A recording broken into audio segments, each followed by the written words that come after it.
எந்த வேலையும் இல்ல, அவன் சாப்பாட்டுக்கு கஷ்டப்பட்டுக்கிட்டு இருக்கிறான். அவன் ஒரு கல்யாணத்தையும் பண்ணி பொண்டாட்டிக்கும் பிள்ளைக்கும் சேர்த்தவனால கொடுக்கிற அளவுக்கு எந்த விதமான சோர்ஸும் இல்லை என்று சொன்னா அவனுக்கு இஸ்லாம் காட்டுற வழி என்ன? ஒரு பொண்ணை கல்யாணம் பண்ணி அவளையும் நீ பட்டினியை போடாத என்பதற்காக இஸ்லாம் என்ன சொல்லுதுன்னா, நோன்பு வச்சுக்கப்பா, நோன்பு வச்சு அதிகமா நோன்பு வச்சோம்னு சொன்னா அந்த உணர்வுகள் வராது. பசி வந்துட்டு 10 பறந்து போகணும்னு சொல்லுவாங்க. பசி வந்துருச்சுன்னு சொன்னா 10 விஷயங்கள் நம்மள்ட்ட இருந்து போயிடும். அந்த 10ல ஒண்ணு இதுவும் அந்த காம உணர்வுகளும் சேர்ந்து நெஞ்சனே பறந்து போயிடும் என்பதை அடிப்படையாக வைத்து ரசூல் ஸல்லல்லாஹு அலைஹி வஸல்லம் சொல்றாங்க, நோன்பு வச்சுக்க, ஃபஇன்னஹு லஹு வஜாஉன், அது அந்த உணர்வுகளை கண்ட்ரோல் பண்ணும், கட்டுப்படுத்தும்னு சொல்றாங்க. அப்ப ஃபர்ஸ்ட் மேரேஜுக்கே ரசூல் ஸல்லல்லாஹு அலைஹி வஸல்லம் என்ன நிபந்தனை போடுறாங்க?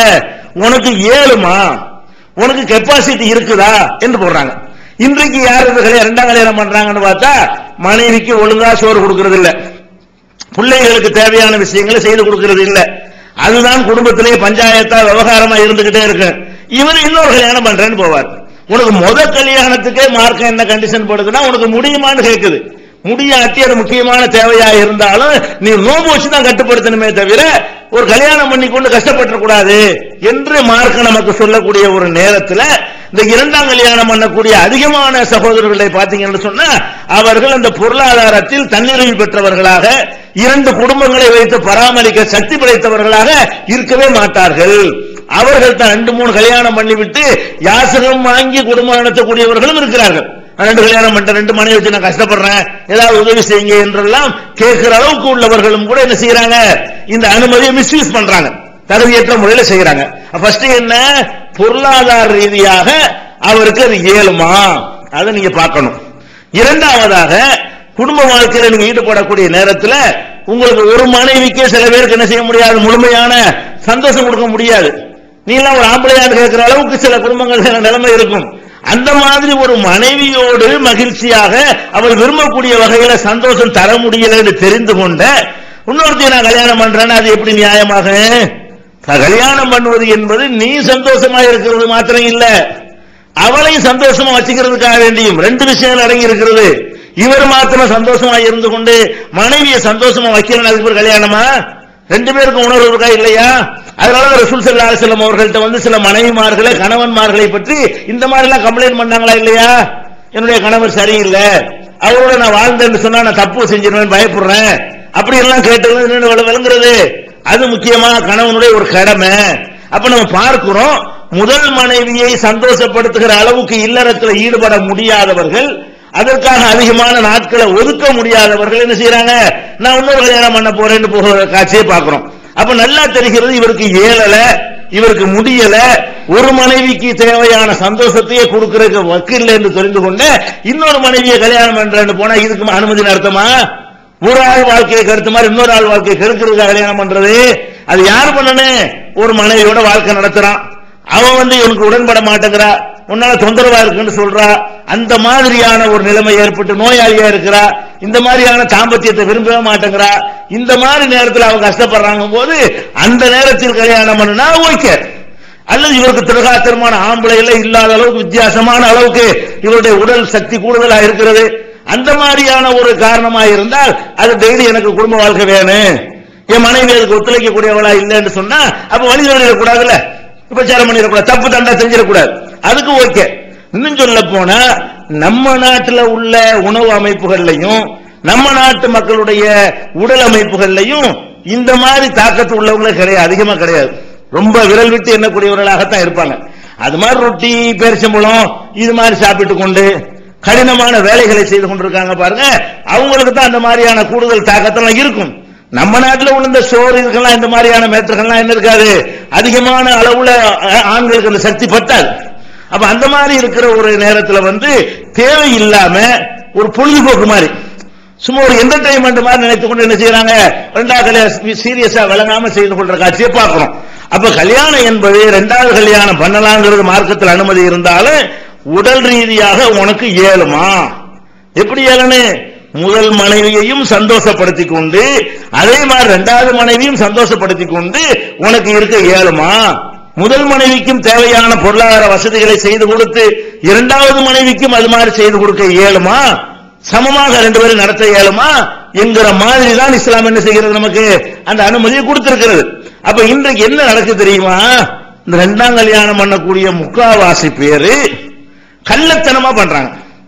ரெண்டாவது கல்யாணம் பண்ணக்கூடிய முக்காவாசி பேர் கள்ளத்தனம்னா என்ன அர்த்தம்? விபச்சாரத்துக்கும் கல்யாணத்துக்கும் உள்ள வேறுபாடு என்ன? கல்யாணம் நெஞ்ச நிமித்து சொல்லணும், அதுக்கு பேர் கல்யாணம். ஓப்பனா டிக்ளேர் பண்ணணும், அதுக்கு பேர் கல்யாணம். விபச்சாரம் தான் கள்ளத்தனமா செய்வாங்க. ஹலாலான அல்ல அனுமதிச்ச விஷயத்த செய்யணும்.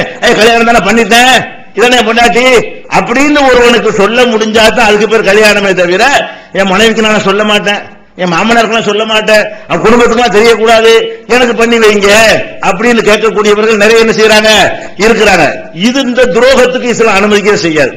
என்ன துரோகம்? ஒரு மனைவி இருக்கிறா, இன்னொரு மனைவியை கல்யாணம் பண்ணுனா அவருடைய பாதி உரிமை போயிருமா இல்லையா? இன்னொரு மனைவியை கல்யாணம் பண்ணீங்கன்னா மார்க் அடிப்படையில் அவளுக்கு கொடுக்கிற மாதிரி இவளுக்கும் கொடுக்கணும், பாதி குறைஞ்சு போயிடும். ஏற்கனவே அவளுக்கு 1000 ரூபாய் கொடுத்துருந்தீங்கன்னா 500 தான் கொடுக்க இயலும். அதே மாதிரி அவளுக்கு 30 நாள் இருந்தீங்கன்னா 15 நாள் தான் இருக்க இயலும். அப்ப ஒரு மனைவி நீ கல்யாணம் பண்ணி இருக்கும் பொழுது இன்னொரு கல்யாணம் நீங்க பண்ணினீர்களே, ஆனால் அந்த மனைவியுடைய பாதி உரிமை பறிக்கப்படுதா இல்லையா? அப்ப அவள்கிட்ட சொல்லணுமா இல்லையா?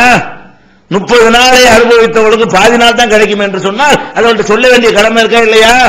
சொன்ன பிறகு அவளுக்கு மறுக்கிறது கூட உரிமை இருக்கு மார்க்கத்துல. முடியாது, ஒத்துக்கிற மாட்டேன் என்று மறுத்து வேணும்னா என்னை டைவர்ஸ் பண்ணிட்டு வேற வேலையை பார்த்துட்டு போ என்று சொல்ற அளவுக்கு அந்த பெண்களுக்கு மார்க்க உரிமை கொடுத்திருக்கும் பொழுது அப்ப உடைச்சு சொல்லணுமா இல்லையா? இப்ப நபிகள் நாயகம் ஸல்லல்லாஹு அலைஹி வஸல்லம் அவங்களுடைய மகள் ஃபாத்திமா ரலியல்லாஹு அன்ஹா அவர்களை அலி ரலியல்லாஹு அன்ஹு கல்யாணம் பண்ணியிருந்தாங்க. கல்யாணம் பண்ணின பிறகு அவங்க என்ன செய்யறாங்க, இன்னொரு கல்யாணம் பண்ணணும்னு ஆசைப்படுறாங்க. ஃபாத்திமா ரலியல்லாஹு அன்ஹா கல்யாணம் பண்ணி இருக்கிற அலி ரலியல்லாஹு அன்ஹு அவர்கள் இன்னொரு திருமணம் பண்ணணும்னு சொல்லி அபூஜஹலுடைய மகன் எல்லாம் குடும்பம் இஸ்லாத்துக்கு வந்துட்டாங்க. அபூஜஹல் தான் வரல, அவருடைய மகன் முஸ்லீம் ஆயிட்டாரு, அவங்களுடைய மகள் முஸ்லீம் ஆகிவிட்டது, அந்த குடும்பமே இஸ்லாத்துக்கு வந்திருக்கிறாங்க. அபூஜஹலுடைய மகளை கல்யாணம் பண்ணலாம்னு என்ன செய்யறாங்க, பேச்சுவார்த்தை நடந்து அது முடிவாகி போச்சு, ஒத்துக்கிட்டார். நபிகள் நாயகம் ஸல்லல்லாஹு அலைஹி வஸல்லம் அவங்களுக்கு என்ன செய்த தகவல் வருது. வந்தவங்க என்ன சொன்னாங்க, ரெண்டு கல்யாணம் அனுமதி இருந்தா சரின்னு இருப்பாங்கல்ல, என்ன சொன்னாங்க, ஃபலா ஆதனும் நான் அனுமதிக்கவே முடியாது, சும்மலா ஆதனும் மீண்டும் சொல்றேன் நான் இதை அனுமதிக்க மாட்டேன், சும்மலா ஆதனும் ரசூல் ஸல்லல்லாஹு அலைஹி வஸல்லம் சொல்றாங்க. மகள் இருக்கும் பொழுது இன்னொரு கல்யாணம் பண்ண முயற்சித்த அலி ரலியல்லாஹு அன்ஹு பற்றி சொல்லும் பொழுது 3 தடவை சொல்றாங்க நான் அனுமதிக்க முடியாது. புகாரில் வரக்கூடிய ஆதாரபூர்வமான ஹதீஸ், நான் அனுமதிக்க மாட்டேன், மீண்டும் சொல்றேன் அனுமதிக்க மாட்டேன், மீண்டும் சொல்றேன் அனுமதிக்க மாட்டேன். எப்ப அனுமதிப்பேன்? இல்லா அன் யுரீத இப்னு அபி தாலிபின் ஐயோ தன்னிக இப்னதி வ யன்கிஹ இப்னதஹும். அபூ தாலிப் இருக்க, அபூ தாலிபுடைய மகன் அலி இருக்காரு, என் மருமகன், அவரு என் மகளை விவாகரத்து பண்ணிட்டு அங்க கல்யாணம் பண்ணிக்கிறேன், அப்ப நான் அனுமதிப்பேன். அப்ப ரசூலுல்லாஹ் என்ன சொல்றாங்க, நான் அனுமதிக்க முடியாது, அவன் என்னுடைய மகள் பாத்திமா என்னுடைய ஈரக்குலை, அவர்கள் வருத்தப்பட்டால் எனக்கு வருத்தமாக இருக்கும், அந்த காரியத்தை நான் அனுமதிக்க மாட்டேன். அதே நேரத்தில் ஹலால ஹராமாக்க நான் சொல்லவில்லை, இன்னி லஸ்து ஹர்ரிமு ஹலாலன் வலா உஹில்லு ஹராமன், நான் ஹலால ஹராமாக்க தயாரா இல்ல, அது மாதிரி ஹராமையும் ஹலாலாக்க ரெடியா இல்ல, அல்லாஹ் அனுமதிச்சிருக்கிறான், ஆனால் நான் இதுக்கு உடன்பட மாட்டேன், எங்க விஷயத்தை முடிச்சுட்டு போய் பண்ணு, எங்களுக்கு ஒரு ஃபைசல் பண்ணிட்டு என்ன செய்ய, இன்னொரு கல்யாணம் பண்ணு என்று சொல்லி நபிகள் நாயகம் ஸல்லல்லாஹு அலைஹி வஸல்லம் அவங்க அலி ரலியல்லாஹு அன்ஹு அவர்கள் இன்னொரு கல்யாணம் பண்ண முயற்சி பண்ணும் பொழுது அதை மறுக்கிறாங்க. இதுல என்ன விளங்குறது, அதை மறுக்கிற உரிமை மாமனார்களுக்கும் பெண்களுக்கும் இருக்குன்னு விளங்குதா? நீங்க வாட்டு பண்ண போனாலும் எனக்கு ஒத்துக்கிற முடியாது, 30 நாள் என்னோட இருப்பேன்னு சொல்லி தான் நான் ஒத்துக்கிட்டேன், 365 நாளைக்கு எனக்கு புருஷனாக இருப்பேன்னு சொல்லி தான் நான் வாழ்க்கப்பட்டேன், இப்ப 180 நாளைக்கு தான் இருப்பேன்னு சொன்னா அது எனக்கு வேணாம், பாதி போமா இல்லையா? அதுக்கு மாசம் 5000 ரூபாய் கொடுப்பேன் நான் ஒத்துக்கிட்டேன், 2500 தான் கொடுப்பேன், இன்னும் ஆய்விடுமை, ஆனால் எனக்கு அது வேண்டியது இல்ல, என் விஷயத்தை முதல்ல பைசல் பண்ணு அப்படின்னு கிளைம் பண்ணுவதற்கு அவங்களுக்கு ஒரு வழி இருக்கும்போது எப்படி மறைப்பீங்க?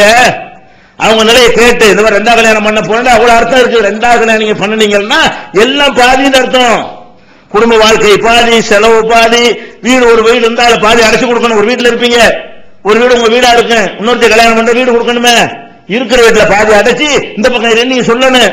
அப்ப இதெல்லாம் அவளுக்கு பாதிக்கப்படுதா இல்லையா? இன்னொரு மனைவிக்கு பாதி குறையுதா இல்லையா? ஏற்கனவே முழுசா அனுபவித்துக் கொண்டிருந்த ஒரு பெண் 2ஆவது கல்யாணத்தின் மூலமாக பாதியை இழக்கிறாள் என்று சொன்னால் அவளுக்கு சொல்லாம எப்படி கல்யாணம் பண்ணுவீங்க? அப்ப திருமணம் பண்றதா என்ன செய்யணும், கூப்பிடணும், இந்த மாதிரி கல்யாணம் பண்ண போறேன், நியாயமான காரணமா இருந்து அவளே ஒத்துக்குருவாங்க. இல்லறதுக்கு 2 பேரும் ஈடுபடுறாங்க, இவர் நமக்கு முடியல, நம்மளுக்கு மிஞ்சின ஆசை உள்ளவரா இருக்காரு, ரொம்ப சக்திமானா இருக்கிறாரு, இவருக்கு தேவைதான் இருந்தான்னு சொல்லுவா, அவருக்கு எனக்கே சோர்ஸ் சொல்ல முடியல, நீ என்ன இன்னொரு கல்யாணம் காப்பலா இல்லையா? அப்ப நீ கரெக்டான ஒரு ஆளா இருந்தா என்ன செய்யணும், நேரடியாக அந்த மனைவிடத்தில் சொன்னால் அதுக்குரிய காரண காரியத்தை புரிய வச்சு செய்ய. நியாயமா இருந்தா மறக்க மாட்டாங்க.